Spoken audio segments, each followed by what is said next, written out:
Cette journée est consacrée au prêtre qui doit porter l'espérance, d'abord en interne, à l'intérieur, puis en externe.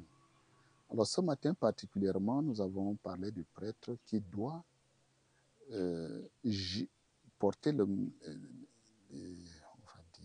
qui doit porter l'espérance dans son Église, qui connaît de multiples crises. Et nous avons dit, quand on voit déjà dans le Nouveau Testament, avec Jésus, les crises commencent déjà. Puis la première communauté va vivre les crises. Et nous avons choisi un exemple de gestion des crises dans Actes chapitre 6, versets 1 à 7. Donc, la crise qui a amené à l'institution des sectes. Donc, nous avons vu comment les apôtres ont su gérer un problème qui menaçait l'implosion de l'Église. Donc, la crise se manifestait en 3 causes. L'accroissement du nombre, la diversité et le mauvais partage des biens communs. Et puis les apôtres, dans une collaboration avec le peuple, ce que le Concile Vatican II a appelé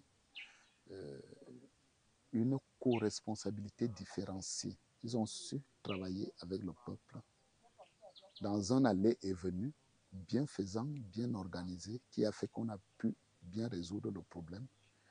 Et à la fin, on a vu les fruits de ce travail-là, donc la parole de Dieu qui reprenait du terrain, le nombre de chrétiens qui a commencé à croître considérablement, et ce n'était plus un problème, et la conversion des prêtres.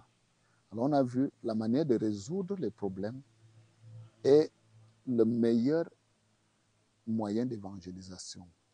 La manière de vivre et de porter le témoignage dans l'Église, elle est plus efficace comme évangélisation que des discours qu'on peut faire comme ça. Et le prêtre doit être à la manœuvre. Le prêtre doit être celui qui est l'homme d'orchestre de tout cela. Donc les gestions, on a envie de paraphraser le Christ qui a dit « Les pauvres, vous en avez toujours ». Et nous disons les crises, nous en avons toujours et nous en aurons toujours. Mais nous aussi, nous devons être déterminés à les résoudre pour le bien de l'Église, mais aussi pour l'évangélisation.